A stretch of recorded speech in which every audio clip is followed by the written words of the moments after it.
You are welcomed to AITA channel, subscribe so you don't miss more interesting stories, and we begin. The train flew through snow-covered steppes and snow-covered forests. Thomas was on his way home from a business trip. My business trip ended ahead of schedule, 10 days earlier than planned. My daughter, who is now 14 years old, and my son, who has just started first grade, are waiting at home. My wife, Mia, worked in a construction firm as an engineer, and she also had business trips. But they endured the separation. It should also be taken into account that 4 years ago my wife's relative, Emily, came to live with them from the village. She graduated from a pedagogical university, got married, but things didn't work out with her husband and they divorced. In the village where she worked, the school was closed, there was no work, and Mia took Emily to live with her. It worked out very well. Emily, who had no children of her own, helped her around the house and took care of the children. I got a job at a school, teaching elementary school. I worked mainly in the first shift. My wife, without waiting for the end of her maternity leave, went to work. They seemed to be living amicably. The wife's apartment was rented out to tenants. But Mia did it herself, and she used the money she received from the tenants, with Thomas' consent, for her own needs. The city buildings appeared, the train was approaching the city. The people reached the exit. Thomas and his partner also queued up, waiting for the stop. A successful business trip, Thomas thought, and he also managed to sell his program developed for construction. And the customer paid for it in cash. The train stopped, we got off the car on the platform, said goodbye to our partner, and went home.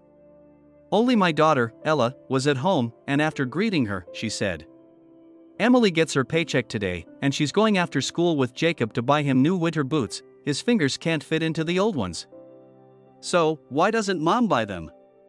Mom also went on a business trip the same day you left." "That's weird, she didn't tell me anything about it. I talked to her yesterday." "She won't tell you." "Why not?"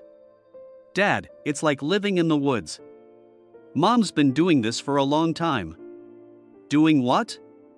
"When you go on a business trip, Mom doesn't sleep at home either, and we sit with Emily. Emily's been more of a mom than a real mom to me for a long time." "And where does she sleep?" "Her apartment. That's where the tenants live." "There haven't been tenants there in 2 years."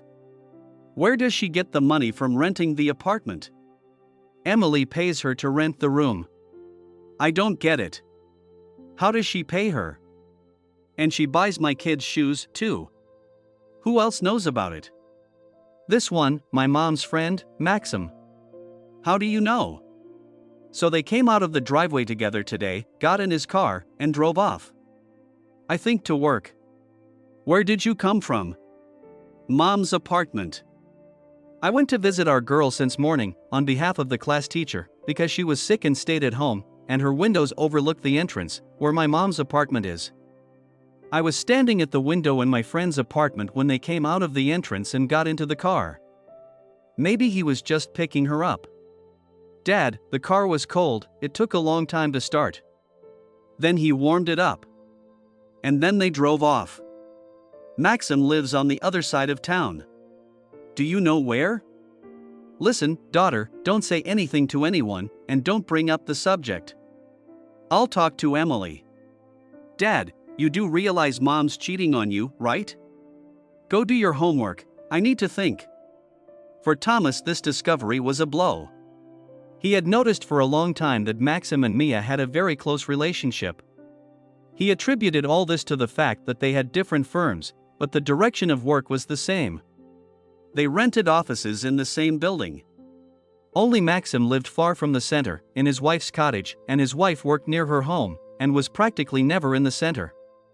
Thomas' office was in the other direction. The front door clicked, and Emily and Jacob entered the apartment. Jacob quickly undressed and happily flew over to his father. "Daddy, you're here, great. You promised to go skiing with us. Aunt Emily and I bought new boots for me, look." And Jacob walked in front of his father, wearing the new shoes he hadn't taken off.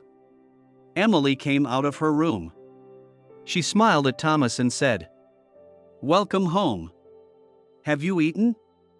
Yes, thanks, you sit down, eat too. How much are the shoes? They're not expensive, but they're comfortable. Still, how much?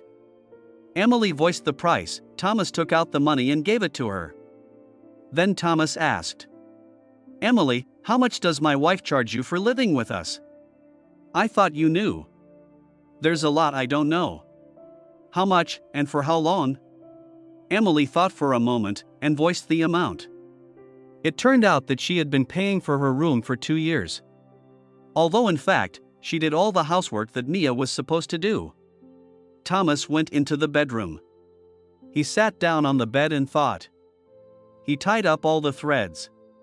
Mia, taking advantage of her relative's desperate situation, made a domestic servant out of her and pulled money out of her. Freed from her domestic duties, she began an affair with the married Maxim. And it was very convenient, they worked next to each other in the same building. They knew each other from university. A lot of the wife's behavior fell into place. At the same time, the affair hit Thomas hard.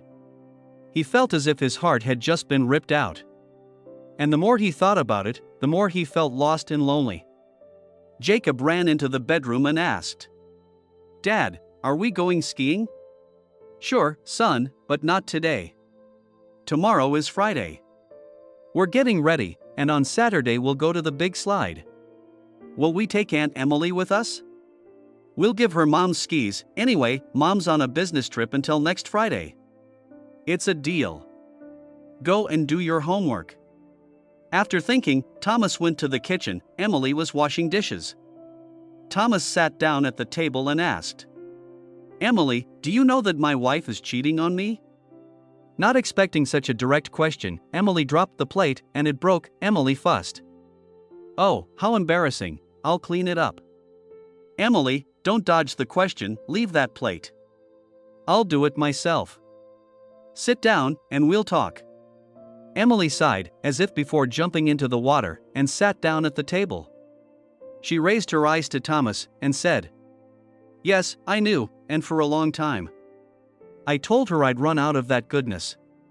She has everything, and beautiful children, and a loving husband, and an apartment, and a good job. And she said Thomas needed the children, so let him raise them. She doesn't really need the apartment. And at work, she has proved herself, and in any case, as a specialist is still valued. Nevertheless, she doesn't want to divorce Thomas. Thomas is stability and confidence. Where are they meeting? I assume at her apartment, which she supposedly rents out to tenants. How long has it been empty? About 2 years. Should you have told her I was coming? No, she didn't ask me to. That's good. I'll go help Jacob with his homework. And Ella should buy new sneakers. She's a girl, and she wants to look fashionable. And the store has them right now. If I don't burden you, please go with her to the store and buy her some sneakers. Here's the money. What a load. I'll go, sure. Thomas went into the bedroom. Ella came in and said, And tomorrow I'll go with Aunt Emily to buy new sneakers. Did you give the money? Yeah, I asked Aunt Emily to help you buy sneakers. I'd also like to buy you a fancy tracksuit. My mom promised 6 months ago, but she doesn't have time. Here's the money, and tell Emily I coordinated all these purchases. Oh, Papa, there's a lot. And Aunt Emily in the coat will go skiing with us. Besides, our mom's already ripped her off. What have you decided? I've decided to break up with her for now. For good? Yes, daughter, for good. What about me and Jacob? Are you with me? Do you mind? And Aunt Emily? She's a relative of Mom's. I'm not chasing her away. She'll live in her room like she used to, but she won't give me any money from her salary for living expenses. And I'll buy my own groceries, or buy them with her, and bring them home. With my own money. You think that'll work? Of course it'll work, especially since we've been living like that. She was the only one who still had expenses. What about now? Now I'll zero out our joint card, leave some pennies there, so Mia won't grab it right away. In fact, I need you to help me out a little. Call Emily. Emily came in. They sat down on the ottoman beside Thomas, and he said, Emily, I gave Ella the money. I asked her to go out tomorrow and buy, apart from sneakers, fashionable tracksuits for her and you. No objections. You said yourself that Ella is a girl and she wants to be fashionable. You, too, are a beautiful woman and you should be fashionable too.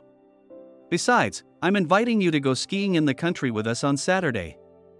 I'll make arrangements today and rent a cabin at the campground for 4. You and the country on Saturday morning. Since your school has a 5-day work week and Saturdays and Sundays are weekends, I don't think this will be a problem. Thomas thought for a moment and continued. You both knew what was going on behind my back and you kept quiet. I don't blame you for that, but I ask you to tell me the truth from now on. After what I learned today about Bimia, I don't want to talk to her, I don't want to hear her explanations and excuses, I don't want to hear her promises. I'm sorry, but I can't go on with her in the future. At the same time, I will not abandon my children. Mia has her own apartment, where she is registered. Here, today I'll change the locks so she can't get into the apartment while we're gone. I think it'll be solved in 2 weeks, and I'll take the day off. What would you like me to do? Help me pack and organize all of Mia's things. Tomorrow, as soon as they leave for work, I'll take them to Mia's apartment. I have a spare key. Now I'll go to Maxim's wife and tell her everything. If she makes the same decision, I'll take his things there tomorrow. Having announced his decision, Thomas began to pack. An hour later, he entered the sewing atelier owned by Maxim's wife. The atelier was engaged in repairing and sewing clothes. Went into her office. She was alone. When she saw Thomas, she said happily, Hi, it's good to see you. Hello, Kate. How's yours? He's away on a business trip again. He'll be back at the end of the week. I'm wondering if he's having an affair. Laughing, Kate said. Thomas answered her in a tone of voice. On the side? No, he started one here, among his own. He sleeps with my wife in her apartment, and they never went anywhere, not on any business trip. Thomas, it's not funny. Kate, I'm telling the truth. I only found out today. I'll pack up Mia's things now, and tomorrow, while they're at work, I'll take them to her apartment. I won't let her back into my apartment. And I came to you to tell you that. Kate stiffened, the smile faded from her face, her lips tightened stubbornly, and she asked, When will Mia arrive from her business trip? Like yours, next Friday. How long have they been at it? About 2 years, they've been making fools of us. And the kids? I mean your kids. Ella knows, and she's packing up Mia's things now. I haven't told Jacob anything yet. Except that the best mom my kids have today is her relative Emily. She lives with us, as you know. What's gonna happen to her? Nothing. She's a good helper around the house, and she's good with the kids. The important thing is that the kids love her. I'll pay her extra for it. You better tell me what you decide. Thomas, this is all so sudden. How much time do you give me to think about it? Until tomorrow. 9 o'clock in the morning. At that time, I'll take Mia's things to her apartment. While you're thinking about it, and if a business traveler calls you, please don't say anything to him or hint at anything.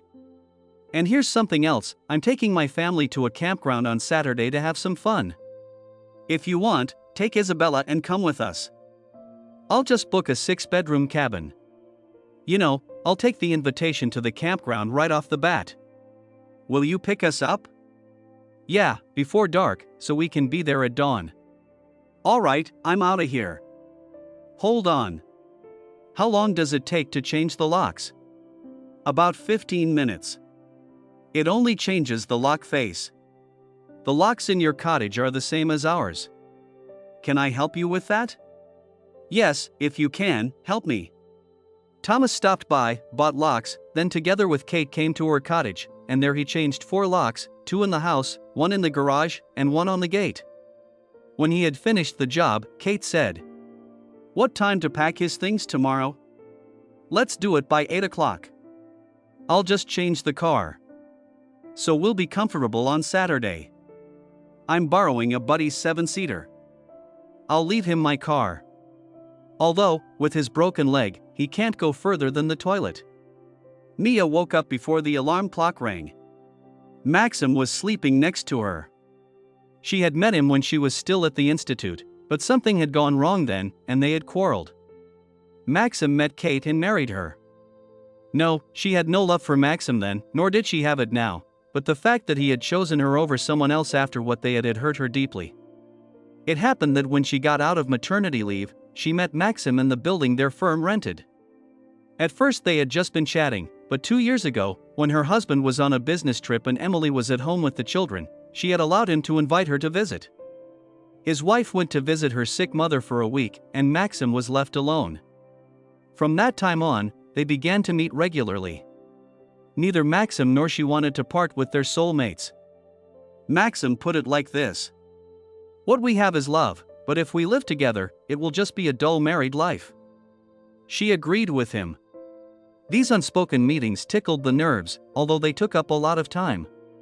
Mia found a way out of it, taking all the housework on her relative Emily, whom she took in, or rather, in her husband's 4-room apartment.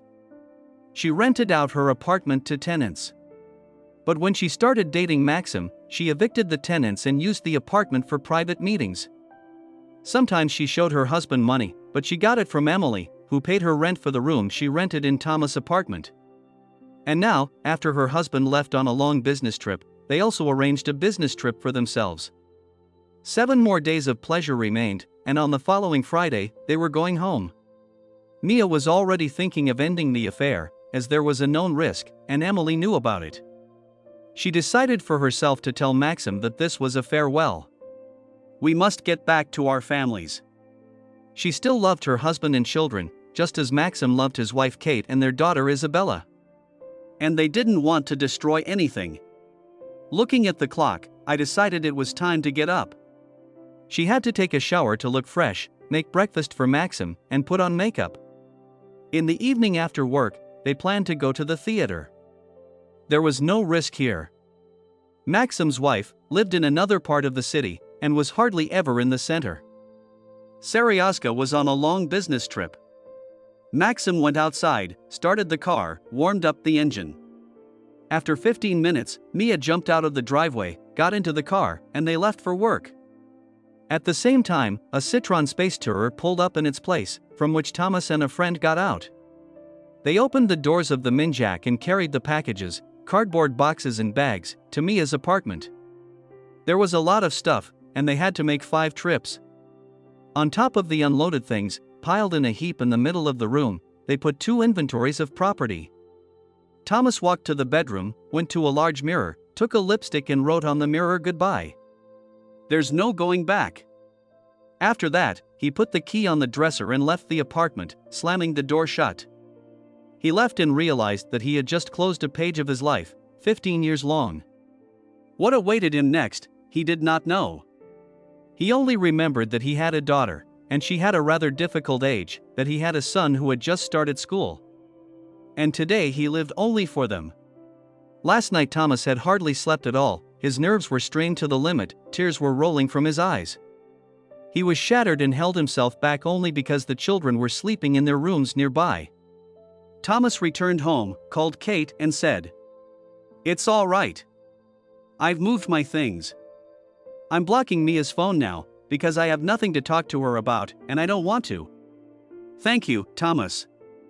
I'm going to block mine too. I'm waiting for you tomorrow, and Isabella is waiting. He really wants to go skiing." "Well, don't despair. I'll see you tomorrow." Thomas arrived home, the children were at school, Emily at work. He took out the skis, adjusted the bindings, tied them in pairs. He put them in the hallway. I prepared the necessary things for the trip. Then he turned on his computer and started writing another program. The work calmed him down. After an hour my son came from school and said, "Aunt Emily and Ella ran to the store. They'll be here soon. What can I do for you?" You can sit down and do your homework. Because tomorrow and the day after tomorrow, we'll have an active vacation and you won't have time for that. Are you going to eat? No, Dad, I've already eaten. I went to do my homework for Monday. Another half an hour later, Emily and Ella came in. They had bought sports ski suits and sneakers. Thomas asked them to put on their new clothes and show him. Thomas liked what he saw. Emily and Ella looked very harmonious next to each other. They discussed together what they would do there. Thomas also told them that Kate and Isabella were going with them. He warned Ella and Emily not to talk about Mia and Maxim in front of Kate and Isabella. They agreed to go to bed early. Emily, without wasting time, prepared sandwiches for the road. Meanwhile, Mia and Maxim came out of the theater, completely delighted. They had enjoyed the performance. Cheerfully discussing the play, they got into the car and drove home. When they got up to their apartment, Mia opened the apartment and went inside. Since there wasn't much room in the hallway, she went straight into the hall without undressing, stretching out her coat as she went. She flicked the light switch and froze in horror. Seeing the mountain of things in the center of the room, Mia understood everything. She shrieked. Maxim flew in, who also saw the pile of things in the center of the room, and asked, "Did Seryaska find us out?" And not only Seryaska. Here is an inventory of your things, drawn up, I think, by your wife. What are we gonna do? I don't know. I'll call my wife now. Maxim dialed Kate's phone, but it was out of range, the same with his daughter's phone. Then he told Mia to call Thomas.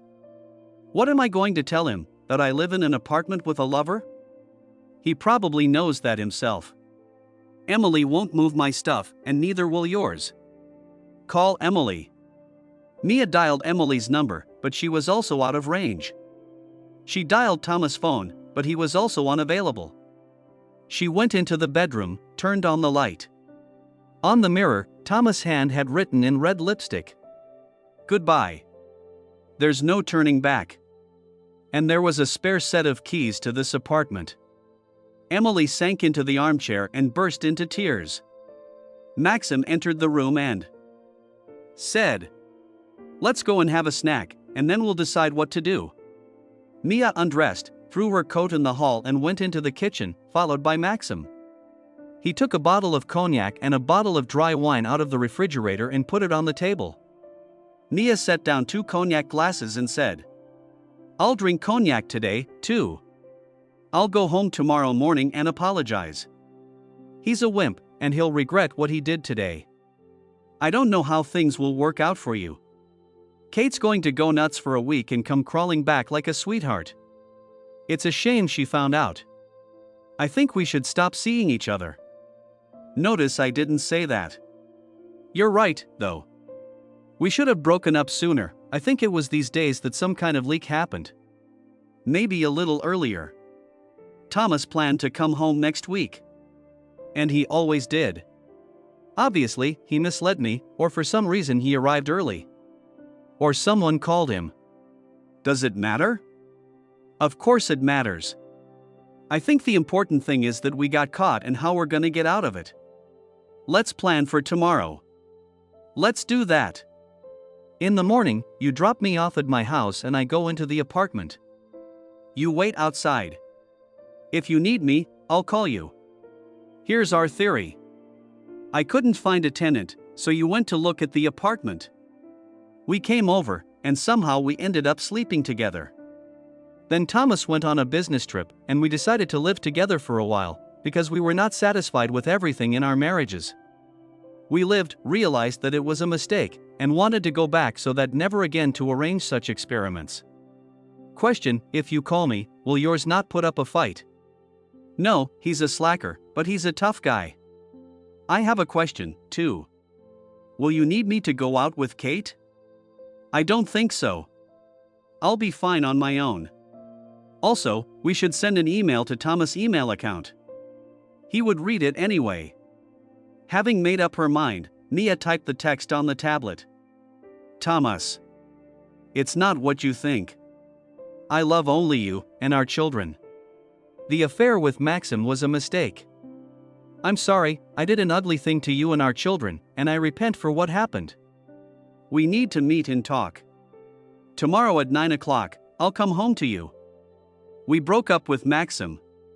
Your stupid wife Mia. The email was sent. Within an hour, Mia checked several times to see if a reply had arrived, but there was not even a notification that the email had been read. At 4 a.m., Thomas woke up, went to wash up quickly, turned on the kettle, and began to get dressed. Emily woke up and came out of her room and asked, "Thomas, should I wake up the kids?" "Yes, wake them up slowly, I'll go warm up the car." He went out to the parking lot, and a neighbor who worked at night drove up. We said hello. The neighbor asked, "Where are you going this early? Or have you just arrived?" "I thought I'd take the kids to the campground. I want to take full advantage of the daylight hours, go skiing." "I see you've got some serious skis, too." "Yeah, we splurged in the day." "Why only 2 pairs?" "We'll rent them for the kids. And this is for me and Emily." "Isn't your wife coming?" "No. She's on a business trip, a long one. Forever, I think." "Why's that?" "I'm getting a divorce."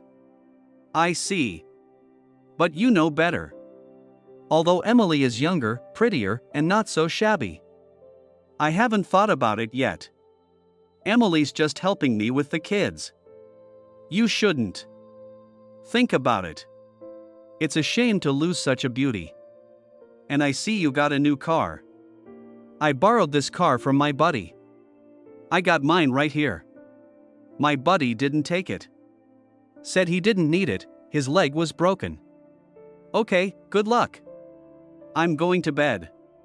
The car started. Thomas left her to work, closed up, and went home to get the things they had taken with them. At home, sleepy Jacob put on a ski suit and new sneakers. Thomas asked Emily, "Emily, don't you have anything to say?" "About what?" "How did Jacob get new sneakers?" "I just forgot. When we tried on his shoes the day before yesterday, I looked at those sneakers, tried them on, and decided to buy them when we had a chance. And yesterday I bought her sneakers there with Ella, and they gave us a good discount. The salesman remembered us with Jacob. The money you gave us was enough for everything. I wanted to tell you, but I didn't have time. And then you went to bed. I didn't bother you. Emily, please don't waste your money on the children. If you need anything, I'll give you the money." A sleepy Ella came out of the room, half-dressed, and said, "Pa, good morning. Do you have to be up so early? If you don't want to ride in the dark, you do." "I'm ready." "Then why don't you get all your clothes on and sleep in the car?" Finally, the packing was complete. Everyone went outside and got into the car. Emily sat in the back seat with the children. Thomas called Kate back and said, "We'll be there in 30 minutes. We're awake and we're having breakfast." Also, I told Isabella about what happened. "How's she doing?" "She was upset. But then she said she loved me and that I did the right thing. That she'd never even seen her daddy. He's always working, and on weekends, friends, sauna, partying. Don't forget that my daughter is 6 months older than your daughter." "That's it. Isabella's coming. We're waiting for you." Half an hour later, Thomas took Kate and Isabella and drove out to the highway. Next to me, in the passenger seat, sat Kate. It was still dark outside. But there was a streak of light on the horizon, the sunrise was beginning. Kate asked Thomas, "What's the weather forecast?" "You know, it will be warm all these days." "Did you bring your swimsuits?" "Yes, of course." Isabella went on the internet and found out all about this center. "How are you feeling?" "Not good. But I'm out of options. I've already done it with Maxim. But he wasn't caught then, only suspected. And I forgave him. And now I just couldn't take it." After a few hours of driving, we turned off the highway and drove through mountainous terrain, another hour, and arrived at the campground. The children, who had fallen asleep while driving, began to wake up. Thomas quickly checked in and drove to the specified lodge. It was getting light outside. They were boarded in a 2-story VIP house. It was suitable for a family or a company of 6-7 people. 3 double rooms with TV. All 3 rooms, with 1.5 separate beds, a living room with a real fireplace and soft furnishings, allowing you to spend time in a cozy atmosphere. There was a refrigerator and a microwave. There were also amenities, a shower, a toilet, a wash basin, and a jacuzzi bathtub. The cabin was arranged as follows: Thomas and Jacob in one room, Kate and Emily in another, Isabella and Ella in the third. The house itself was located at the end of the main road, in the green embrace of the forest. Next to it was a small area, where there was a brazier for cooking kebabs. We laid out our things.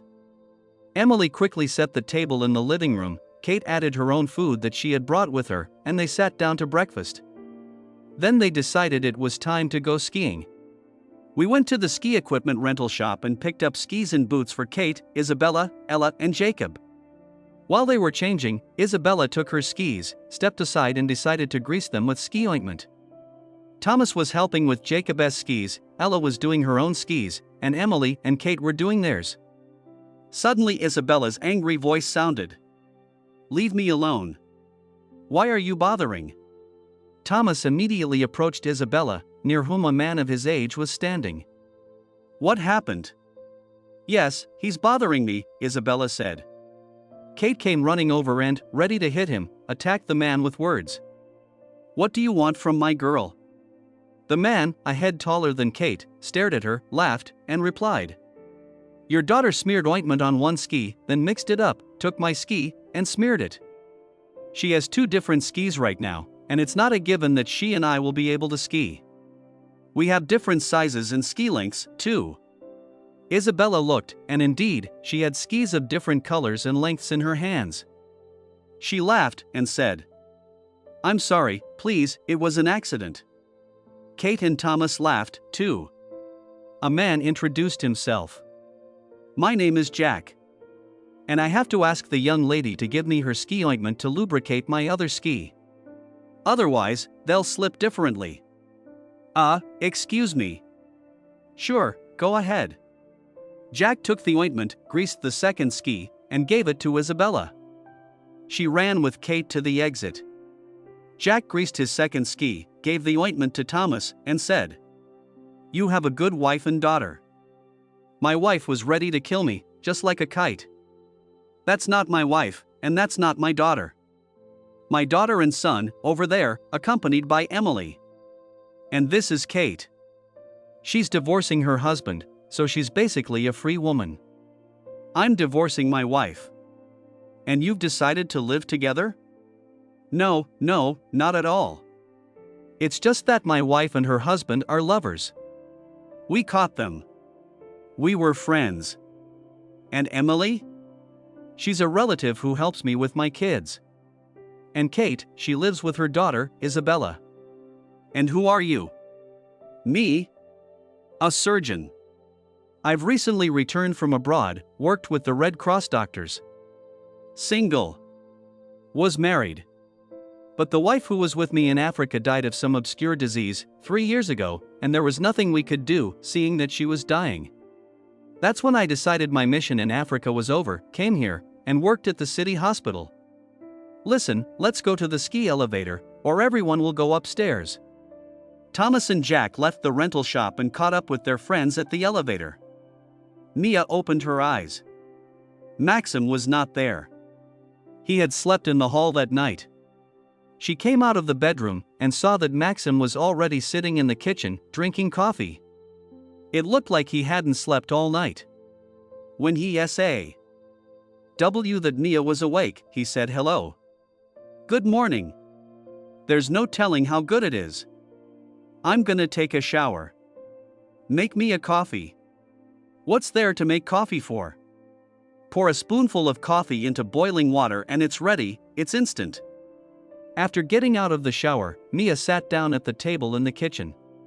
I forced myself to eat a couple of sandwiches, drank some coffee. My nerves were strained to the limit. I went to the bedroom and sat in front of the mirror, where a sign reminded me that there was no turning back. I did my makeup, a little pale to make my face look haggard. I tinted my eyebrows and eyelashes and applied lipstick. I looked at myself and was pleased with my slightly haggard appearance. She picked out a pantsuit from the clothes she had brought that looked good on her. She quickly ironed it. After looking at herself again, she told Maxim, "Okay, I'm ready." "For what?" "Back in the family." "You think that's gonna work?" "We were the ones who were so brave last night with the cognac." "Except they're gonna send us far, far away tonight." "Who will be sent?" "You Thomas, me Kate." "I think Thomas going to wail and forgive us." "Where will he go?" "And for your Kate, I don't know." "It's easier for me with Kate, she'll pout for a week, maybe 2, and forgive him." "Still, the woman's spirit will prevail." "Okay, let's go." They got dressed, went outside, and got into the car. When they arrived at the yard, they noticed that Thomas' car was parked in the parking lot. Mia went up to the landing, took out her keys, but the key did not go into the lock. In addition, the door was locked, and on the second lock, which they did not usually do. Realizing that Thomas had changed the locks, Mia started ringing the doorbell, but there was no response. The door was not opened. After thinking about it, she went to the neighboring house, where the emergency service of the Housing and Utilities Department was located. 4 workers were sitting in the workshop, playing dominoes. Mia turned to them. "I'm sorry to interrupt you, but I need to open the door. My husband locked it, I left the keys at home, and he was away on a business trip. I'll pay." The older of the workers looked at Mia with an appraising look and answered, "Do you have the documents?" "Yes, of course. Here's my passport. I live in the neighboring house." The older man took the passport, leafed through it, and, returning the document, said, "Mia, you are registered in another part of the city, go to your specialists."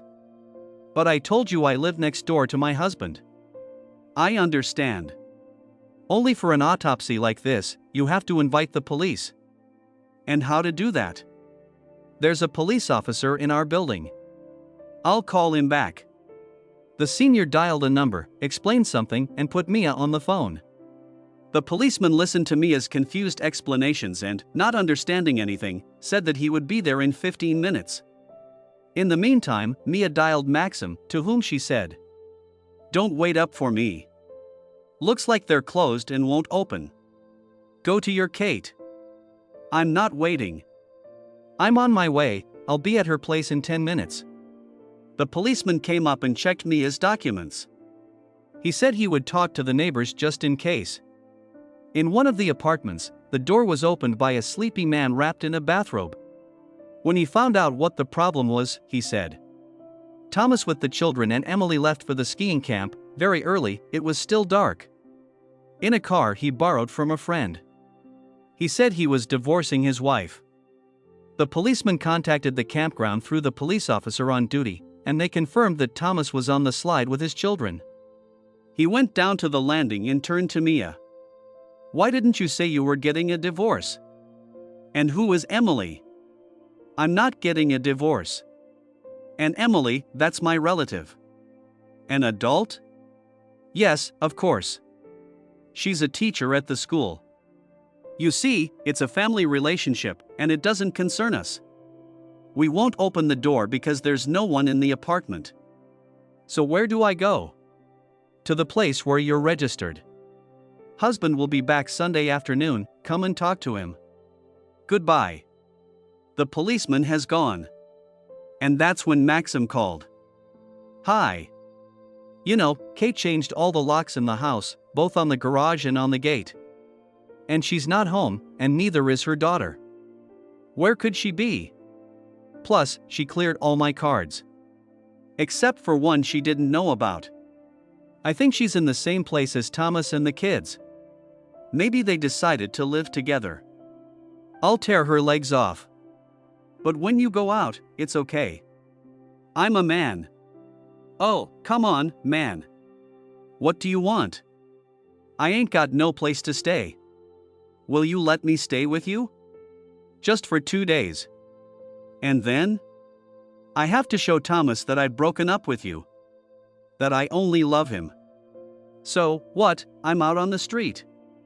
No, I can rent you a room, but I'll pay you. Don't worry, I won't charge too much. You're a hothead. If you don't want to, don't. All right. I'm on my way. Then buy some bread and 2 bottles of cognac. Isn't that a lot? What? Bread? No, cognac. You're right, take 3 bottles. In the meantime, the whole company took the elevator up the mountain, from where there were several slopes, one of them gentle for children and beginners who had just started skiing. Thomas helped his son to understand the wisdom of skiing. While Jack organized help for Kate, Emily, Isabella, and Ella, he briefly said, "Alpine skiing is not difficult. It can be easily learned by anyone, even a child. The main thing is the desire. And a little bit of basic skiing technique." Gradually Jack's lessons yielded results, and soon they began to descend very carefully, and to fall less than in the beginning. By lunchtime, on the children's slope, they were unrivaled. After riding around, we decided to go to a restaurant for a meal, and invited Jack. He agreed. And in about 30 minutes, their company was sitting in the restaurant's luxurious hall having lunch. The suggestion was made to go to the pool. Jack kept them company there, too. In the pool they realized that they had had such a heavy lunch for nothing. Nevertheless, after swimming, they sat under various water fountains. After that they went, changed their clothes, had dinner, and went to the dance. Isabella and Ella showed a wonderful technique of fast modern dances and received applause from the tourists. But Thomas and Emily, Jack and Kate, amazed everyone with their performance of the Viennese waltz.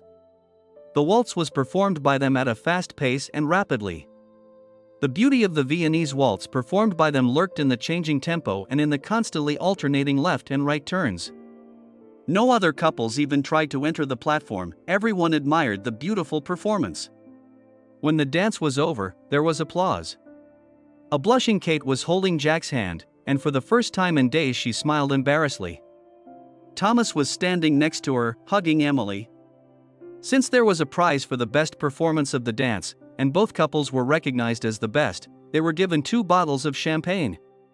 Isabella and Ella got a bottle of Coca-Cola and a box of chocolates. When the dancing was over, Thomas invited Jack to his cottage for a light evening meal. They came to the guest house, Emily and Kate set the table, fruit, sandwiches. The girls put candy on the table. We had champagne.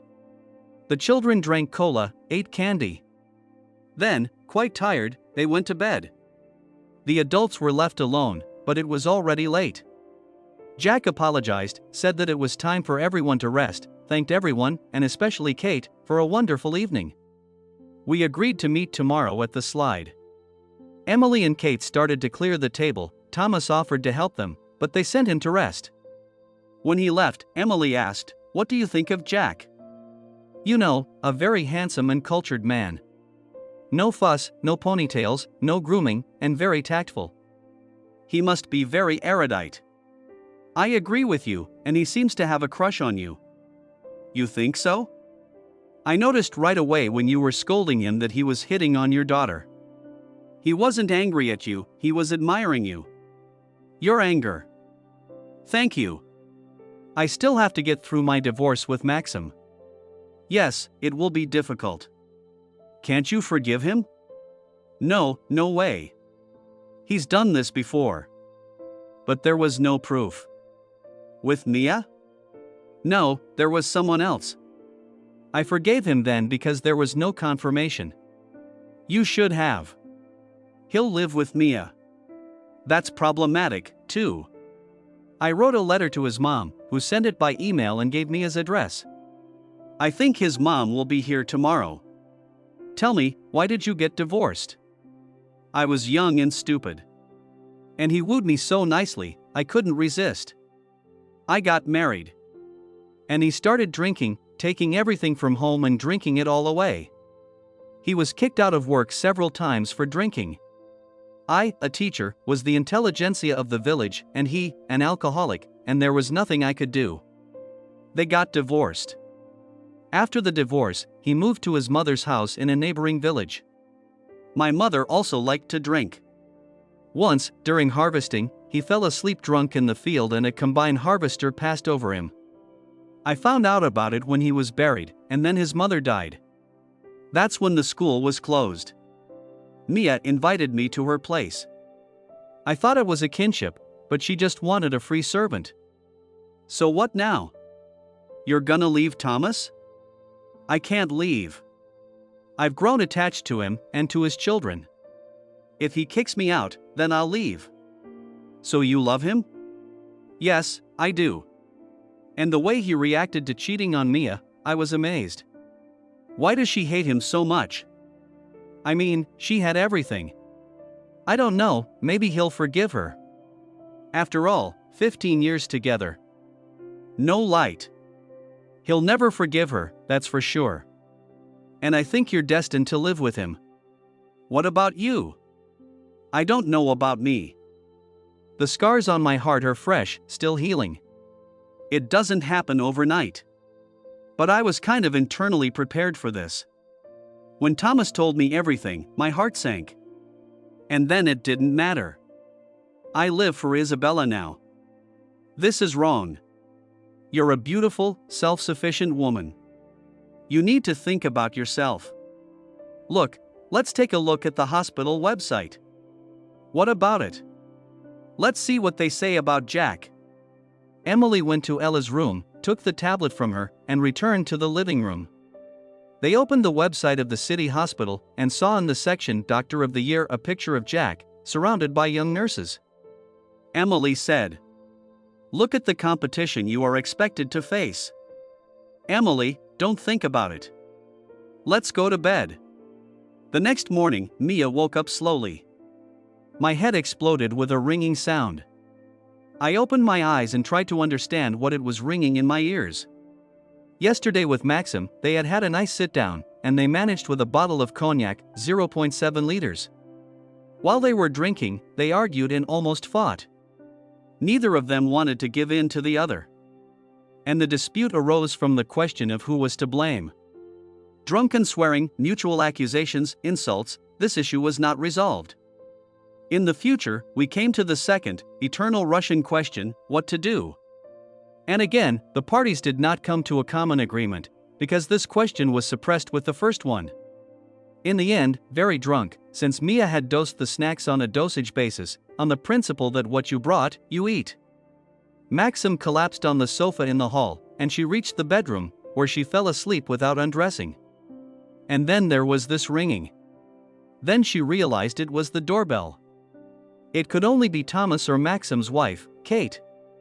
Mia, with her makeup smeared on her face, got up and opened the door, not even bothering to look through the peephole to see who was there.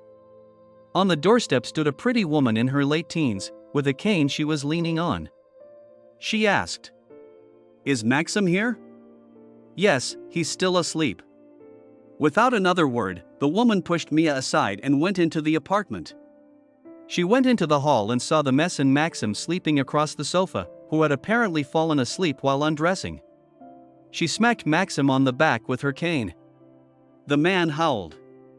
Mia rushed to the woman with words. "Woman, what are you doing? You're going to kill him." The woman turned around and hit Mia in the face with her cane, blood spurting from her nose, with the words, "I'll show you adultery. I'll kill you, whore, and that little brat too." At the same time, she began to hit Mia and Maxim with her cane.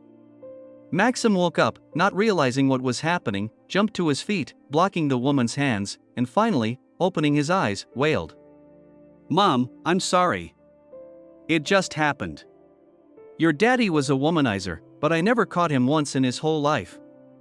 He told me about his exploits when he was dying, and I cursed him.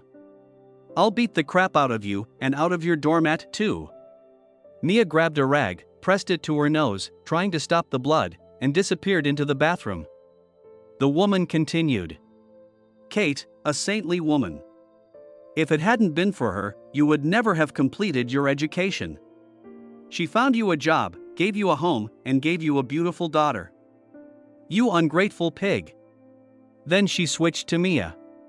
Come here. You have 2 children. Husband's not the last man. He puts everything into the house, goes on business trips, earns good money. And you stabbed him in the back. And now you're hiding. Then she said sharply to Maxim. Let go of me. Maxim let go of his mother's hands. And then a new command followed. Put your stuff in the car. You pack your own bags. Give up any hope that Kate will forgive you. You slept your wife and daughter with that litter on that filthy couch. Don't you dare ruin your daughter and Kate's life. Maybe she'll find her happiness. Mom, why so tragic? Everything with Kate and me will get better, I'll make up. No. Nothing will get better, neither you nor that whore with hers. If you don't bother her, maybe Kate will let me see my granddaughter. Come on, we're leaving. Mom, I have work to do. It's okay, you'll quit. Early morning. Thomas' muscles were a little sore after yesterday's exertion, skiing, swimming pool, dancing, but he had to get up. My son was still sleeping sweetly with his fist under his cheek. It was getting light outside, time was short, for all good things come to an end. And tonight they had to go back. Thomas thought, next time we will go on Friday and until Monday. Slowly he got up and went down to the living room. Put the kettle on. At that time, Kate came out of the room and went downstairs and said, Good morning, Thomas. I wanted to put the kettle on. How are you feeling? Good, and a little sad. Why is that? Good because we've had a wonderful vacation so far. Sad because it's all coming to an end and we'll have to go back to our daily routine. And deal with the divorce. Have you decided to get a divorce? Kate, I told you that right away, and I won't change my mind. There's no turning back. I'm just saying, Emily seems to love you, and your kids. I don't know, I hadn't really thought about it. Well, think about it now. And don't chase her away. Take care of her. The children love her too, and look how touching they are to her. They don't even think about Mom. By the way, did you know that Ella got her period 6 months ago? She's just a kid. You're the baby. And the first appearance of menstruation in a woman occurs on average 12 to 14 years. And what it is and why it happens, your daughter was told not by her mother, but by Emily. She also provided her with personal hygiene products. Mom didn't have time. So are you trying to fix me up with Emily? No. Just giving advice. I don't want to interfere in anyone's life. Isabella and Ella appeared, washed their faces, and sat down to the table. Emily came too, and seeing that Jacob was not there, she went upstairs and woke him up, helped him to dress, and brought him to the table. We had a quick breakfast. They did not go to the restaurant, so as not to waste time. Soon they were already climbing the mountain. Jack was already there. He greeted the whole company and the skating began. The girls dashingly rode down the children's track a few times, went up the mountain, and Isabella decided to ride on a winding track of increased difficulty, designed for experienced skiers. The maximum slope angle is up to 40%. These pistes can be used by experienced alpine skiers to test their professionalism. Skiing on this piste requires some experience. Isabella quickly broke a decent speed and disappeared around the corner. Jack asked Ella where Isabella was. She went this way. Why? Jack rushed down following, realizing that something wrong was going on. Thomas followed him.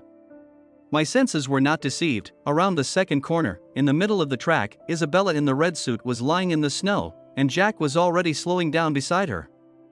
Thomas also drove up, stopped, unhooked his skis and stuck them in the snow so they wouldn't run away. He ran up to Isabella and Jack. Jack unhooked his skis and leaned over Isabella. Isabella was conscious, but her eyes were closed. Jack asked, "Where does it hurt?" "Left leg." "Does it hurt?" After feeling the leg, Jack concluded, "It looks like a bad sprain and a concussion." I can't determine the severity of the concussion, but she didn't lose consciousness. so it's either a mild concussion or a moderate concussion. We should get her upstairs to the cabin. Tell you what, pack our skis and I'll carry her upstairs. Kate, don't say anything. It just fell down.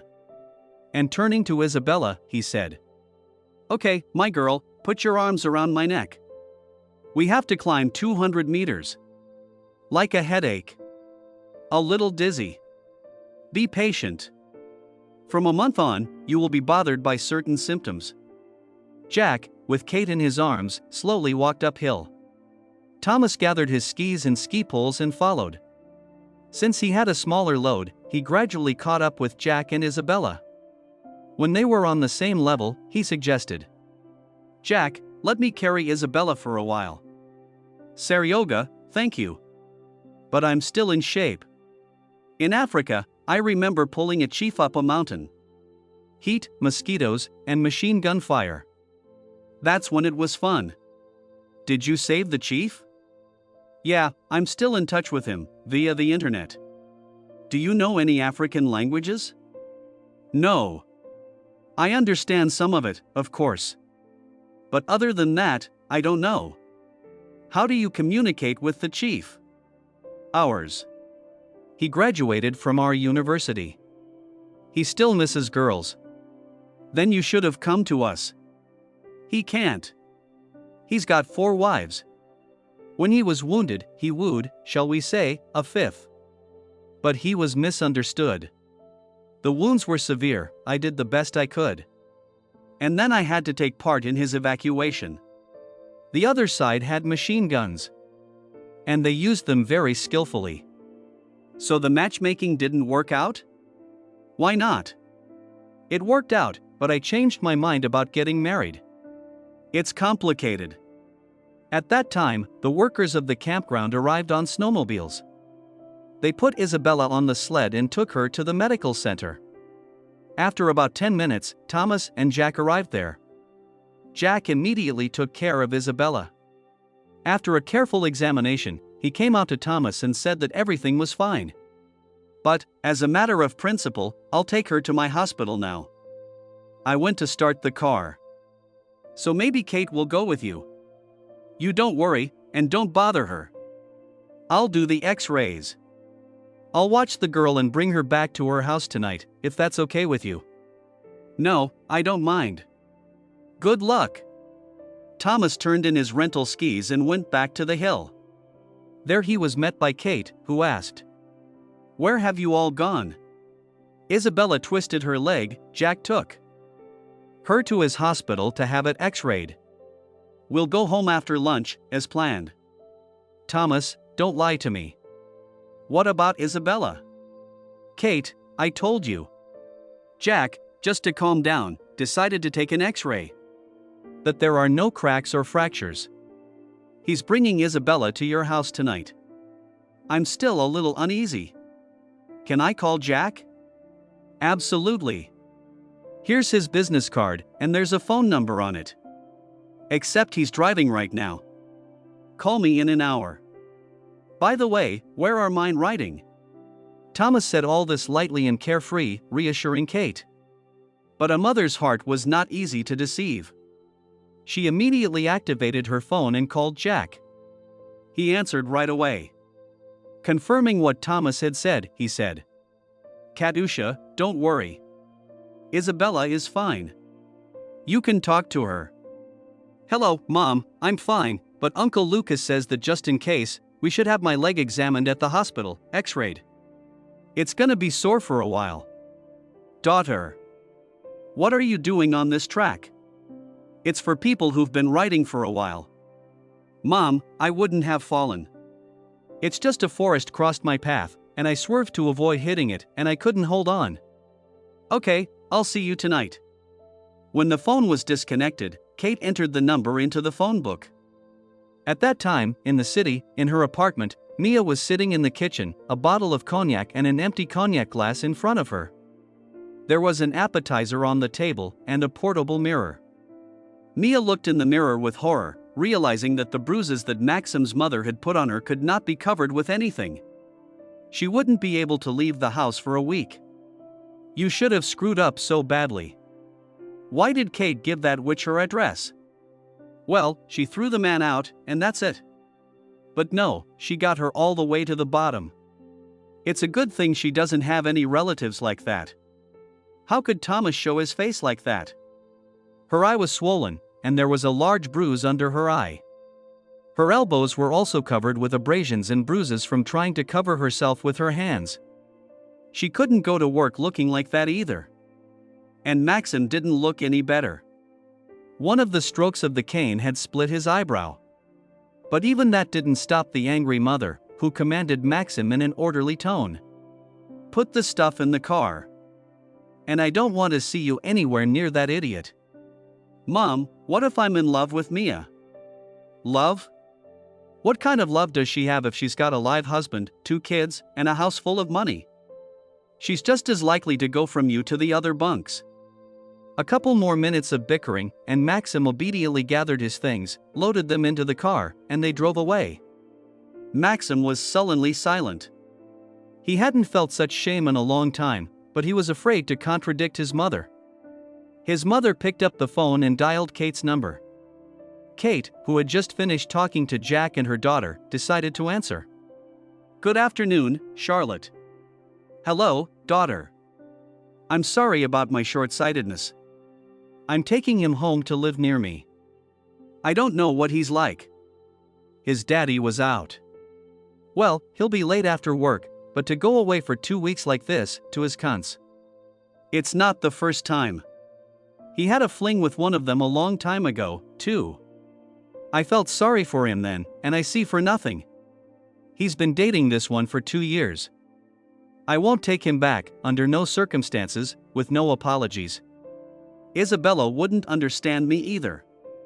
Isabella knows everything too. Charlotte knows, of course. Isabella is already 15 years old, and she is not a silly girl, and she already understood what kind of business trips her father has. I'm already old, my daughter, and I'm unlikely to have any great-grandchildren, and you still have Isabella to raise. If you meet a good man and he asks you to marry, don't even think about it, say yes. And let me only see Isabella. I know that Maxim doesn't care, he may think about it in 20 years. Also, file for alimony. God forbid, he won't pay.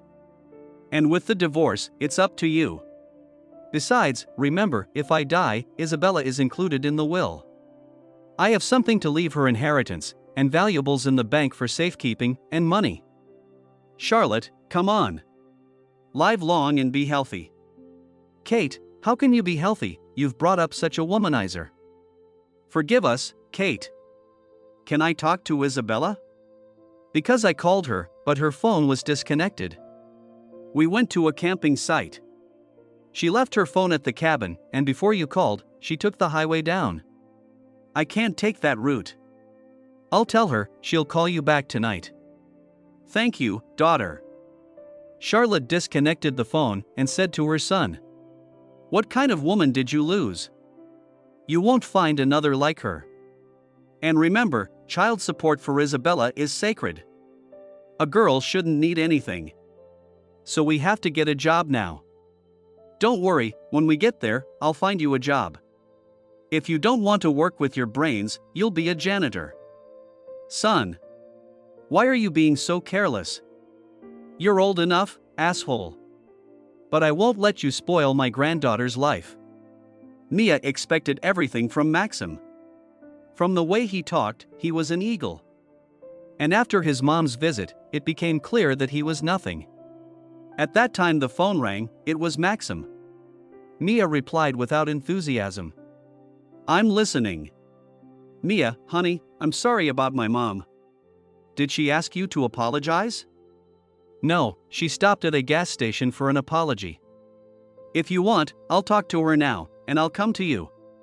And we'll live together. Listen to me, you doormat. Forget my number, and forget about me. You're a fucking submissive.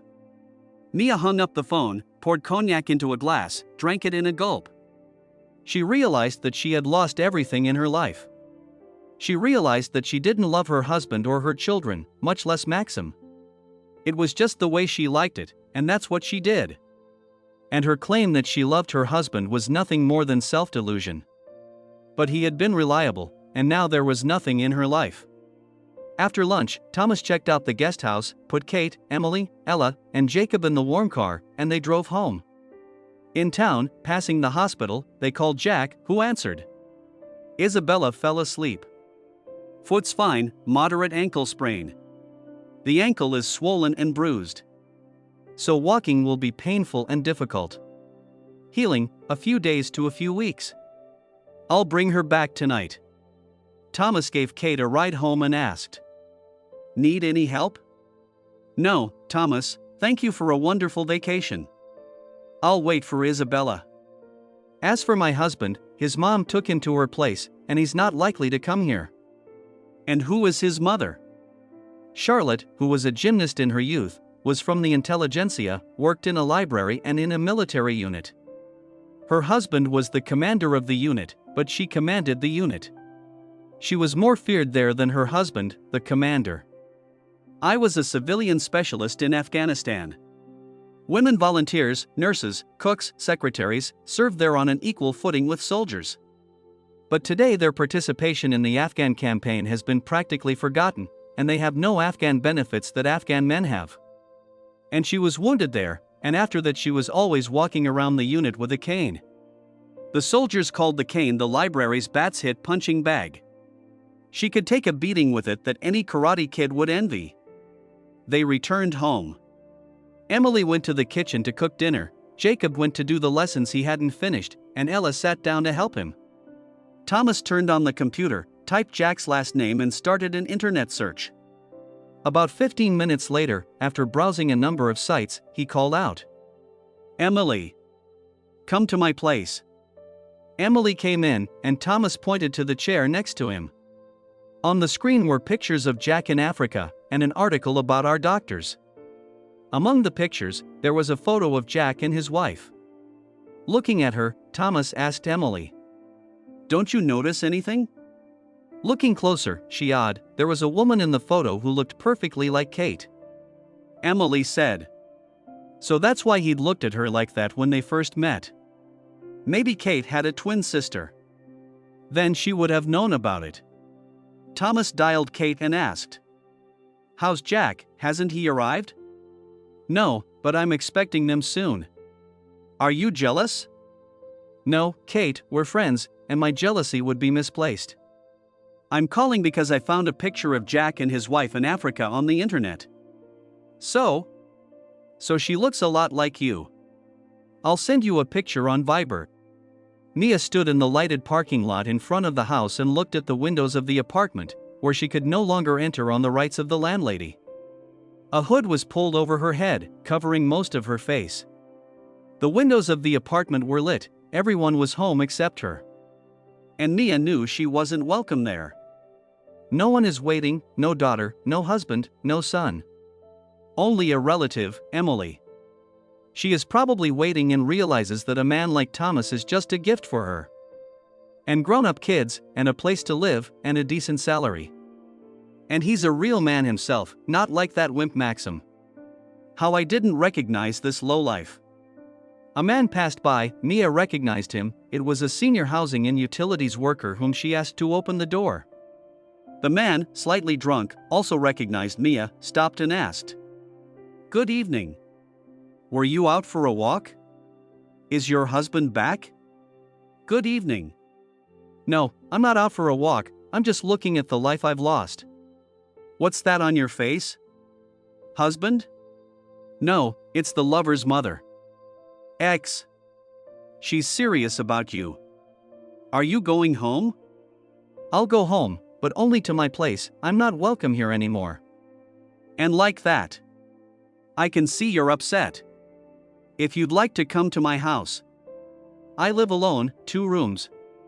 We'll have a drink. And then what, go to bed?" "We don't have to. Let's go." "What are you buying?" "I have everything, alcohol, vodka, cognac, wine." "Why such a variety?" "I don't drink much, and the tenants pay for their work with alcohol." "And now I see you've had a few drinks?" "Yeah, Our dispatcher had a party, grandson was born. The men were still there, but I went home. Where's your wife? We haven't lived together for a long time. What happened? There was no love. The kids grew up, moved away. My daughter got married in another city. Had twins, wife went to help, stayed there. Did she get married or something? I don't know. I'm still married, but that's not a problem. What's your name? Call me Theodore. Since it was slippery, Mia took Theodore's hand and they walked in the direction indicated. Emily called everyone to dinner. Thomas broke away from the computer, although he wasn't doing anything. He was just pretending to work, but in reality, he was thinking about how to live his life, and he had no plans for Mia. He realized that meeting with her was inevitable. It was unlikely that she would accept being thrown out of her well-fed and comfortable life like that. According to Ella and Emily, she had not even called any of them during the days she had been away. She had called him 3 times during that time. Checking his mail, he saw a letter from Mia. In the preview he read the text. And he was neither interested nor excited by it. The letter was sent to spam. I went into the kitchen, the children were already sitting at the table. Emily apologized that she had time to make only pork chops with potatoes and salads of fresh cucumbers and tomatoes with sour cream. Thomas stopped her. Emily, you've done so much already. That's all you need for dinner. Come on, sit down. Drop everything, take off your apron. Meanwhile, Kate looked at the picture of Jack and his wife with interest. She really looked like her. That was probably what had struck Jack the first time they met. But she had no sisters or brothers. At Mom and Dad's, she was alone. Maybe Dad had sinned somewhere in his youth. But this could not be, because Kate was completely like her mother. There were only brothers on her mother's side, no daughters of Kate's age. Just like that. The phone rang. It was Jack, who said they were arriving at the house. Kate replied, Jack, drive into the yard. I'll open the gate now. Kate pressed the button and the automatic gate opened. A minute later, a Toyota Land Cruiser drove into the yard. Jack came out, walked around the car, took Isabella in his arms, and carried her into the house. There he gently set her on her feet. Kate gasped. Why is her head bandaged? There's a bump. When I fell, I used my ski to cut my forehead. You know, it didn't even hurt. Lucas, why didn't you tell me about it? Kate, I only talked about dangerous injuries. And cutting the skin on your head with the tip of a ski doesn't qualify. So I don't know what I haven't been told yet. That's all. I got an X-ray. Mom, I even had a CT scan of my brain. And it showed that I have a brain. You don't have a brain. Why did you have to suck it up this time? Mom, don't cry. Be glad the fox is alive. And me, too. Kate invited them to the table. But Isabella said, Mom, they fed me at the hospital. With semolina. They piled a big bowl of it on me, and I ate it all and had compote with it. Lucas, come in. You're so worried about us. Isabella, take the phone and call your grandmother. Don't say anything about injuries. We're fine. We're gonna get some dinner. I'd love to. Isabella's the one who's been fed, and I've been over my charges. Everything seems to be in order. Where can I wash my hands? Kate showed Jack the bathroom and started to help Isabella to her room. Jack looked at this, dismissed Kate, took Isabella in his arms, and asked, Where to carry her? Oh, Lucas, she'll get there on her own. She needs to rest for now. Mom, you should have seen Jack carry me up the hill. They carried me up there, too. And Thomas what? Uncle Thomas packed our skis and carried them. They put Isabella to bed, gave her a phone number to call her grandmother, and went into the kitchen. Kate had set the table, arranged the goodies, and put out a bottle of Spanish dry wine. Jack said, I'm actually driving. There's a guest room in the house, on the first floor, if it's not critical, and if no one's waiting for you, you can take it. Jack agreed, opened the bottle, poured some for Kate and himself. They drank to Isabella's health and ate with pleasure. He noted that everything was cooked very well. Gradually they got to talking, and the conversation turned to life. Kate told about what had happened at her husband's place with Thomas' wife. Jack asked, "And what did you decide?" "I kicked mine out. He's out of town. My mother came and escorted him away. She used to command a regiment. And surprisingly, she's completely on my side." Jack knew what had happened. Thomas had told him about it. But he tactfully kept silent. In turn, told a little about himself. Kate, asking questions, gradually listened to a brief history of his life. It was simple enough. After completing his education, he and his wife were asked to take part in a medical mission to Africa. They had no children, so they accepted. Hoping to see the world. It was difficult. Especially not knowing the language. We traveled to a number of African countries. We gained a lot of experience. They learned to perform operations where there were no life-saving conditions, but they did. One day my wife went to a neighboring village where a sick woman had been brought from the jungle. She tried to save her, but nothing helped, and she herself became infected. The herbalist said there was no escape from the disease. And after a while, she died. After working another year, he came home and moved here. Works at the hospital. Single. They sat up late into the night. Until, at last, Kate realized and said, "Oh, Lucas, I'm talking to you. You must be sleepy by now. I have to work tomorrow. What time does your day start?" "We have 5 minutes at 8 and then rounds." "Fine, it's a 10-minute drive from me to the hospital. Take your time. So at 7:10, I'll wake you up. We'll have breakfast together. And Isabella, how will she walk tomorrow? If only on one leg or with a crutch." "For how long?" "I can't lie, 2 weeks. Maybe some ointments?" "I'll get it myself tomorrow. They put menthol ointment on her leg today. And she's got another tube in her pocket." The next morning, hearing a cough, Mia opened her eyes and saw Theodore standing beside her bed. "Good morning." "Are you sure it's good morning?" "I don't know. I made breakfast. If you want, get dressed, wash up, and eat." "Are you kicking me out?" "Me? No, it's just that yesterday you said you had to call." "But I hid my phone." "You hid it? Why?" "Look, you weren't talking by this time last night. Why am I so drunk? Give me some water." "No, I'm not giving you water." "Here, cabbage brine." "Why can't I give you water?" "Too bad? You had a lot of alcohol last night, and it'll make you really sick. Hold the brine, drink it, and hold the phone." "What's the phone for?" "You said you had to call work, that you were sick. That you wouldn't go to work looking like that." Mia took the outstretched liter jar of brine. Theodore warned her. "Don't drink too much. This is really a cabbage brine, not a cabbage pickle. It contains succinic acid, no vinegar.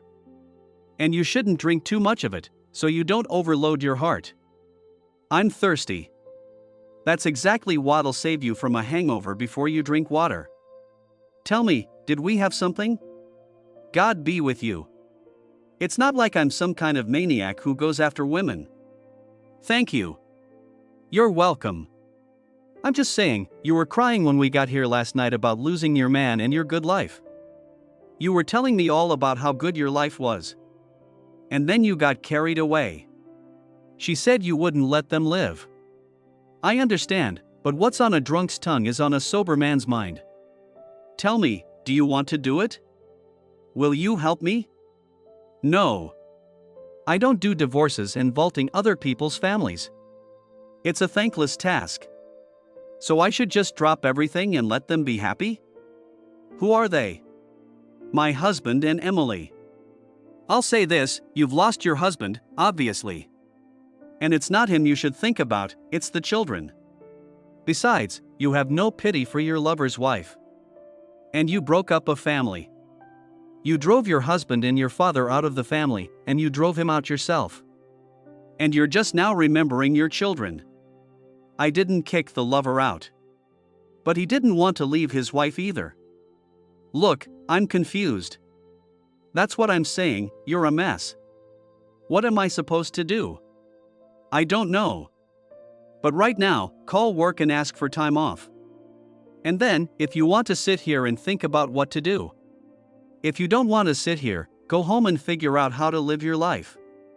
When you leave, shut the door. And if you stay, cook something. I'm going to work. Don't open the door for anyone. And quit drinking. Yesterday from the doorstep, I'll only drink alcohol. That's what's cutting you up today. And eat something. Theodore went to work. Mia got up, walked around the apartment, found a large mirror in the bathroom, looked at herself, and was horrified. My God, a shabby cat looks better. The foundation she'd applied liberally to cover the bruises had collapsed and smeared. Mascara smeared all over her face, too. My hair is tangled. My hands hurt from being hit with the cane and are covered in bruises. Most importantly, all the makeup was left at home. She'd never seen herself like this before. And how well it had all started. Then she, a young and enterprising student, started a relationship with Maxim. Before that, she'd learned as much about him as she could. He was an honor student, not from this town himself. Parents. Military, father, a general, served in Afghanistan. Maxim's mother was there with him, as a member of the limited contingent of Soviet troops, as a freelancer. Although, let's say, because of the child, she might not have been allowed to go there. Maxim was brought up at his grandmother's house. Here he was considered an enviable groom. At first everything worked out well for Mia. She quickly wooed the gullible Maxim, and even for a while, she lived with him together in the student dormitory. And then, at one of the evenings where she was without Maxim, who had gone to his mother, she met an imposing man. In exchange for her services, and they dated for about a year, he helped her make a 2-room apartment in the center. Then he disappeared. He lost his job in a prestigious place, but managed to take his money offshore and go abroad. And sort of died there. After him, she met Thomas. And everything was calculated here, too. Thomas had a 4-room apartment, and he knew little about what went on in the student dormitory. Since the 3rd year, he had been earning a good income, although he didn't talk about it much. He worked building websites. Thomas got caught by the fact that one day she told him she was pregnant. They got married quickly. But the pregnancy was not confirmed, and Mia said it was just a delay. Thomas believed it. After a while, it turned out that she was indeed pregnant and gave birth to a daughter, Ella. Thomas was happy, unlike Mia, and took a lot of care of his daughter. He idolized her. And when the daughter was 8 years old, Mia became pregnant again and gave birth to a son, Jacob. After struggling with the children in maternity leave, Mia brought a distant relative, Emily, from the village, on whom she took all the care of the children and the house. In the last 2 years, she generally felt at ease. At the same time, she met Maxim again, and his love for her flared up. Everything suited her in her life. The only thing that was bothering her was her children, especially Ella, who had grown up and could walk around the city on her own. There was a risk of meeting her daughter on a date with Maxim. And then it all came crashing down. Her beautiful life was gone, no one loved her, and no one was waiting for her. No, they weren't. Waiting, at work. Mia quickly dialed a number. The director answered. Mia. Is something wrong? I want to take a week off, at least. I've got some family issues to take care of. No problem. How many days do you need? 5 days so far, next Monday, I'm out. Is it serious? Yeah, it's serious. Okay, I'm not asking. If you're in the office area, stop by, leave a statement dated today. Thank you. Mia cleaned herself up, covering her bruised face as much as possible. I got dressed. After thinking about it, I wrote a note. Peter, thank you for everything. You're right, and I'm a fool. I'll let them go. After that, I slammed the door and went home. In the morning, after breakfast, Thomas collected Emily, Ella, and Jacob and took them to school. He checked with Emily about the end of classes and said, "I'll meet you, and we'll go to the store for groceries." Ella said, "Dad, don't wait for me, I have more lessons than they do, and I'll come home by myself. Just buy me a cake." Drove to work, went to the director's office. Reported. The business trip task was completed in full and ahead of schedule. I know. The clients already paid for the work and the early completion bonus. I'm asking for time off. I've had them for 2 months, if not more. I don't mind, go to HR and take it. How many days do you need now? Me and my partner need 5 working days this week and 5 working days next week. Why was there such a rush on the business trip? George's getting married. It's a good case. Mishka, nice guy. Lucky the woman who gets him. And who he's going to marry. William, you really don't know? No, I don't know. He's going to marry your daughter. They've been living together for a long time.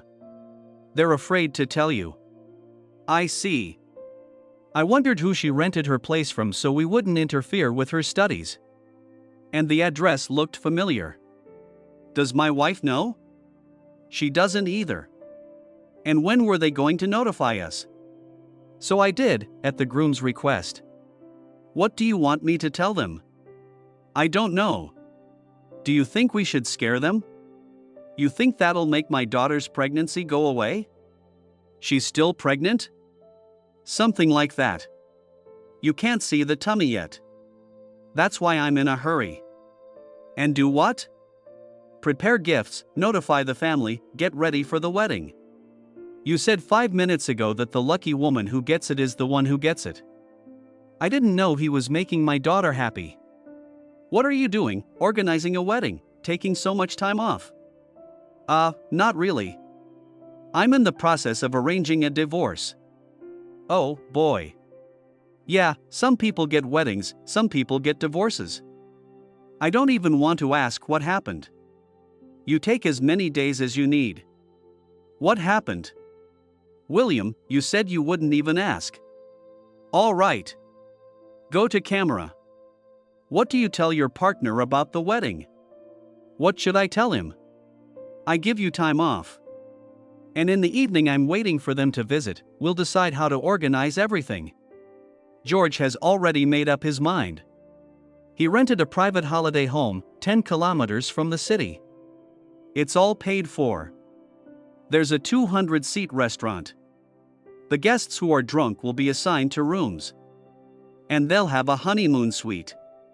They'll bus you there and back. Anyway, he'll tell you all about it. Thomas left the office and went to the legal counseling office. There he made up his mind and took a cue for a specialist in divorce proceedings. After half an hour, he was invited by a lawyer, a young pretty girl named Irina. Appreciating her, Thomas doubted that she had experience in divorcing spouses. Catching his doubts, Irina said, "Don't be embarrassed. I have experience, and a decent one. I've been doing this for 3 years. Tell me what you came with." Thomas frankly described everything that had happened and explained. "I want a divorce. I want the court to leave my children in my care. My apartment is not in question, I bought it before the marriage. I refuse to collect alimony. I agree to divide all property and cash deposits in the percentage ratio, 75% to me, 25% to her. I will not prevent her from meeting with her children if the children agree to meet with her. I'll meet with your wife today and talk it over. I'll meet with your wife today and I'll talk it over. I'll tell you what we agree on. The statement of claim will be ready tomorrow. You will need to pay the state duty and my services. For participation in the process, payment on the fact. Here's all the divorce papers and her contact info. Meanwhile, Jack finished his rounds. He gave orders for 3 patients to be discharged, and then sat in the residence room, filling out patient records. Having finalized the current affairs, I called Isabella. She answered. Go ahead. What's up? Just sitting in front of my computer. Good for you. Where do you need to be? In bed. There, you know everything. Go and lie down. How's your head? My head's fine. No dizziness, no nausea. My leg hurts. My leg is going to hurt. To relieve the pain, lubricate the leg with menthol ointment. To do this, carefully remove the bandages, lubricate the leg, and carefully, as I showed you yesterday, wrap the leg with bandages. Are you coming to visit us tonight? I don't know about a visit, but I have to see my patient. Meanwhile, Mia had tidied up the apartment. She washed a mountain of dishes, put empty bottles out of sight. Charlotte cleaned up the battlefield. Changed the linens on my bed. Started the washing machine. I unpacked the things Thomas had moved and hung them in the closet. At that time, the doorbell rang. Mia looked through the peephole, having learned from experience. A young, pretty woman stood there. So, there's another fight, I thought. I opened the door, a woman introduced herself. Good afternoon. Are you Mia? Yes, that's me. And who are you? I'm a lawyer. Your husband Thomas hired me to organize the divorce proceedings.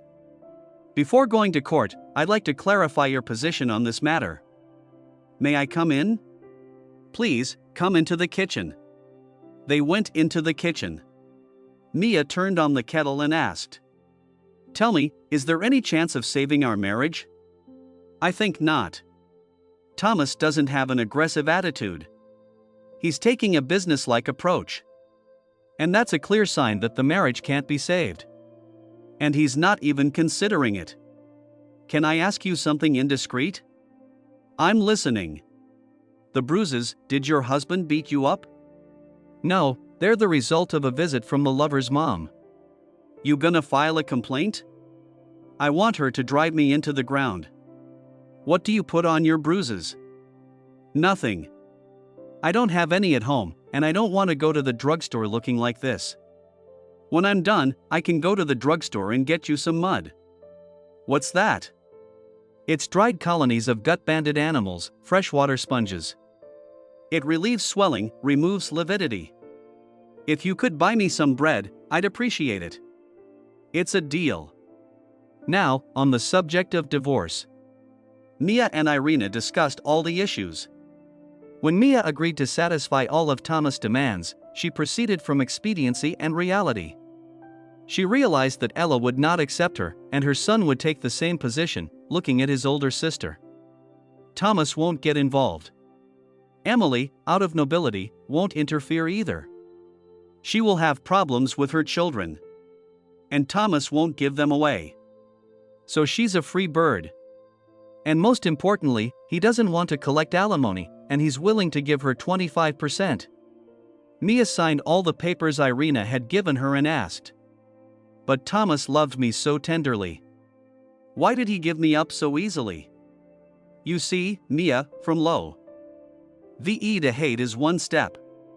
And you took a dozen or 2 steps from love to hate with your attitude towards him, the children, and the house. There's no going back. He's become indifferent to you. Trust my experience. Thomas picked up Emily and Jacob from school. And, as agreed, went with them to the shopping center. As we approached him, he said, Emily, I'm invited to a wedding on Friday. We'll celebrate for 2 days. I think I'll leave Ella at home as the eldest. What about me? You're coming with me. I have an invitation for 2. We'll be out in the country, in a vacation home, a forest fairy tale. I hope you won't mind keeping me company. No, I don't mind. But I don't really have anything dressy to wear.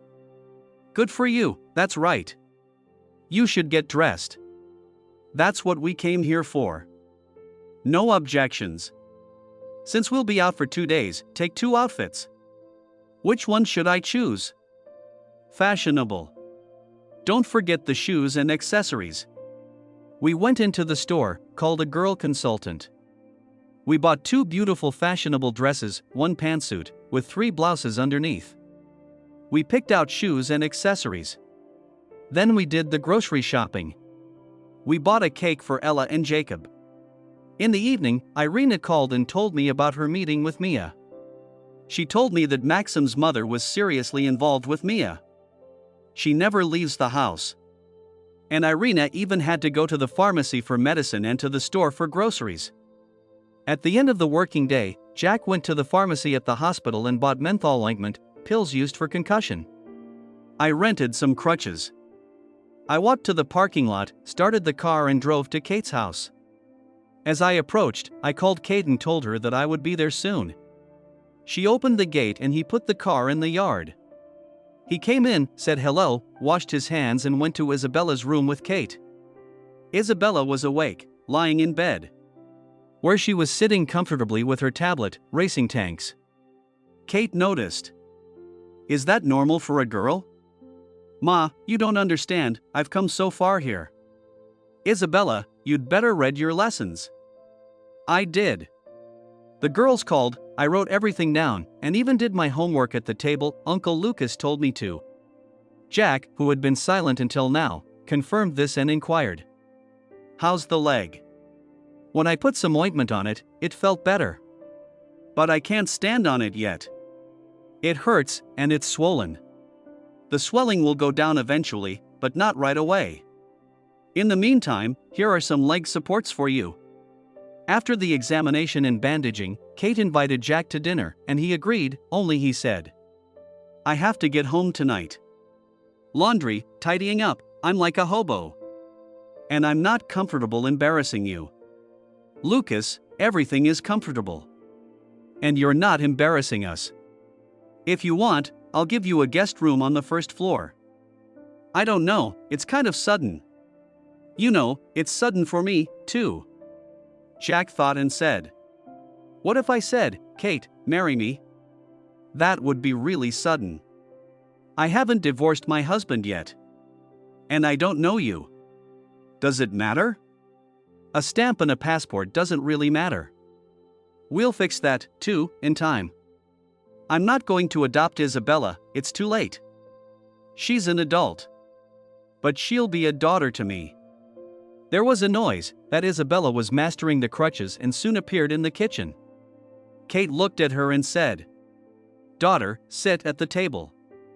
We need to talk. Isabella, realizing that something important had happened, sat down at the table. Kate continued, Isabella, Jack has proposed to me, and I want to consult with you. That's great. Isabella rejoiced and added, Mom, finally a man will appear in our house. Even hammering a nail, you did it all by yourself. You're a beautiful, strong woman, but you still need support. Maybe we should thank Thomas for this trip. And Les, who ran across my path. No, we'll catch you and make you a collar. So she doesn't run on the track in front of the skiers. It was Friday. Thomas saw his family off to school and stayed home alone. Since he was a witness from the groom's side, he had to get ready. I got out my suit, shirt, tie. It turned out that everything had already been ironed by Emily. Another shirt, for the second day, she neatly folded and packed, together with her dress. Emily brought the children to school, instructed Ella and Jacob once again how to behave when they were alone. She went to the salon where she had her hair done. And went home. Thomas, hearing that she had come, came out of the room and asked, Emily, and when did you have time to prepare my suit and my shirts? When you said you were going to the wedding, I thought you would need a suit. Plus, it's for 2 days. So on the second day, you need a fresh shirt. Since you invited me, I ironed those dresses you bought me. You know, honestly, in the last 4 years, I've never felt cared for by another person. I'm so grateful to you. Thank you, too. I guess no one but you has taken care of me all these years you've been living with us. We should probably get ready. Until we get there, until all these meetings, the bride price, then the registry office, and we still need to buy flowers. We arrived at the groom's house. He was so nervous. He was afraid of being late, but everything worked out. We arrived at the bride's parents' house. Victoria's father came running out and said, "Thomas, help me out. The witness had a high fever overnight and will not be able to attend the wedding. We need someone to replace her immediately." I proposed to ask Emily to be a bridesmaid. Emily got into the position and agreed. At the registry office, the bride and groom were pronounced husband and wife. Thomas, Emily, and the guests accompanied them out.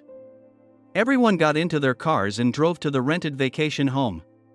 The guests were put into rooms. Thomas and Emily were put into one room. After that, everyone gathered and went to the hall and sat at the tables. The fun began, toasts sounded, guests drank, snacked, danced. The toastmaster and his assistant worked tirelessly. Thomas went to the toilet. It was empty. He went into the stall and heard two young men coming in, discussing guests, one of them going into the stall next to him, the other washing his hands.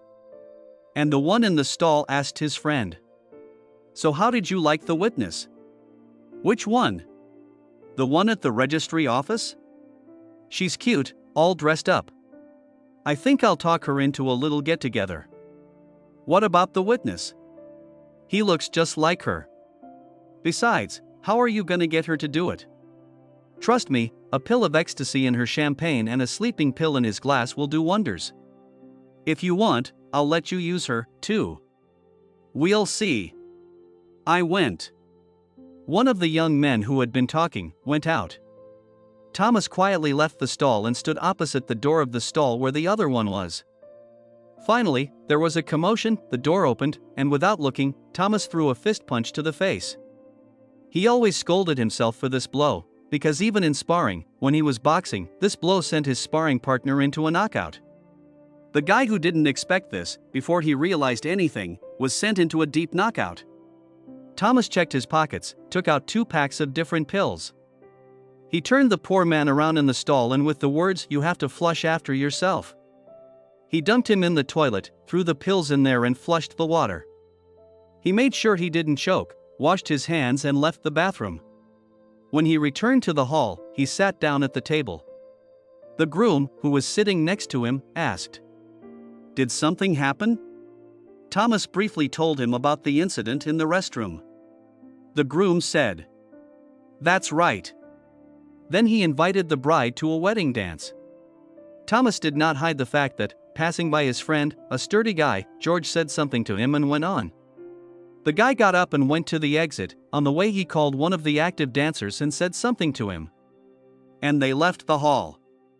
He returned to the hall a few minutes later, said something to the groom, who was walking with the bride to his seat after the dance. When they approached, Thomas asked the groom, "What happened?" "Saryoga, rest." Nothing happened. The other one also had ecstasy pills and sleeping pills. They were forced to eat all the pills. After that, they left the wedding. It's 10 kilometers to the city.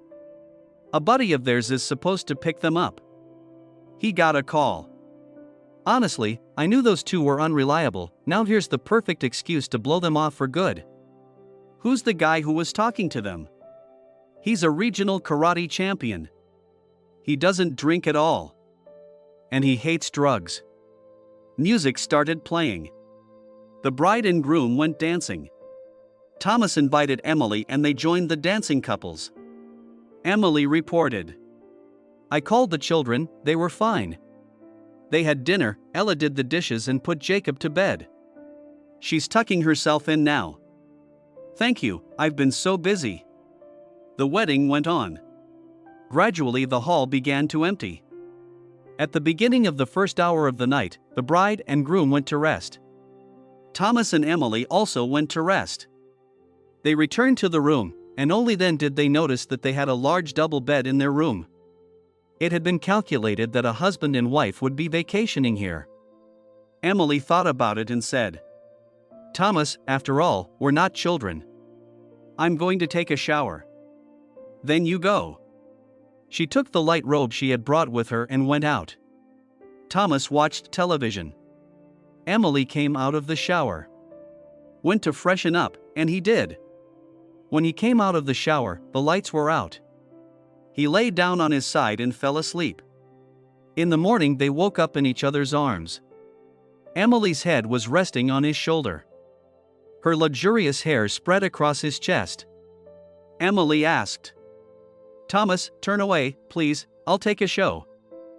And get dressed." Thomas obediently turned away. Soon Emily returned from her shower and said, "It's time to get ready. Everyone is expected at the restaurant by 10 o'clock. And, Thomas, I'm an adult woman and I don't claim anything. What happened between us tonight doesn't oblige you to anything." Emily, "I've started divorce proceedings. There's no going back. I'm asking you to be my wife." "Well, as soon as I'm divorced." Emily was silent. Thomas turned to her. She was crying, standing in her robe, beside the bed. Thomas took her hand and slowly pulled her to him and asked, "Did I hurt you?" "No, just out of the blue." "What did you decide?" "Me? Should I undress?" "Yes, and come to me. We'll be done by 10 o'clock.